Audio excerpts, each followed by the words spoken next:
आज का सुसमाचार संत मत्ती अध्याय 20 1 से 16 तक।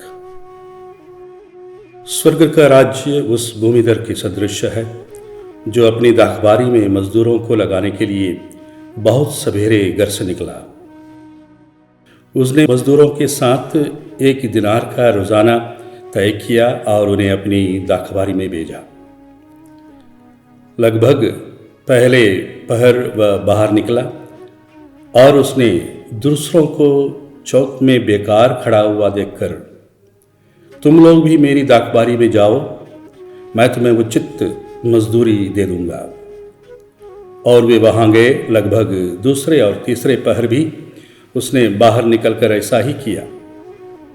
वह 1 घंटा दिन रहे, फिर बाहर निकला और वहां दूसरों को खड़ा देखकर उनसे बोला, तुम लोग यहाँ दिन भर क्यों बेकार खड़े हो? उन्होंने उत्तर दिया, इसलिए कि किसी ने हमें मजदूरी में नहीं लगाया। उसने उनसे कहा, तुम लोग भी मेरी दाखबारी में जाओ। संध्या होने पर दाखबारी के मालिक ने अपने करिंदा से कहा, मजदूरों को बुलाओ, बाद में आने वालों से लेकर पहले आने वालों तक सबका मजदूरी दे दो। जब वे मजदूर आए जो 1 घंटा दिन रहे काम पर लगाए गए थे, तो उन्हें 1-1 दिनार मिला। जब पहले मजदूर आए तो वे समझ रहे थे कि हमें अधिक मिलेगा, लेकिन उन्हें भी 1-1 दिनार ही मिला।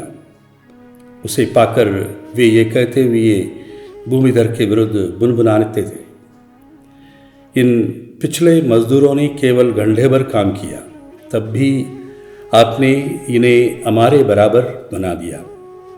और जो दिन भर कठोर परिश्रम करते और धूप सहते रहे, उसने उनमें से एक को ये कहते हुए उत्तर दिया, भाई, मैं तुम्हारे साथ अन्याय नहीं कर रहा हूँ। क्या तुमने मेरे साथ 1 दिनार नहीं तय किया? अपनी मजदूरी ले लो और जाओ। मैं इस पिछले मजदूरों को भी तुम्हारे जितना देना चाहता हूँ। क्या मैं अपनी इच्छा के अनुसार अपनी संपत्ति का उपयोग नहीं कर सकता? तुम मेरी उदारता पर क्यों जलते हो? इस प्रकार जो पिछले हैं अगले हो जाएंगे, जो अगले हैं पिछले हो जाएंगे। ये प्रभु का सुसमाचार है। क्रिस्त प्रभु की जय।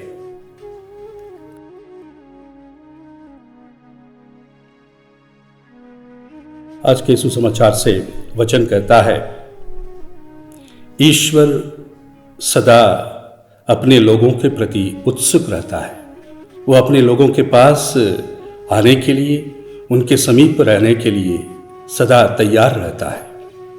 वो कभी देर नहीं करता या अपने कार्य को स्थगित नहीं करता है। उसका सोच, उसका विचार और उसकी इच्छा सदा सच है, सही है और न्याय संगत है। सुसमाचार में हम देखते हैं, दाखबारी का मालिक बड़े सवेरे उठकर मजदूर खोजने निकलता है। इसे हम जानते हैं कि ईश्वर सबसे पहला कदम उठाता है अपने लोगों के प्रति, लोगों के पास जाने के लिए।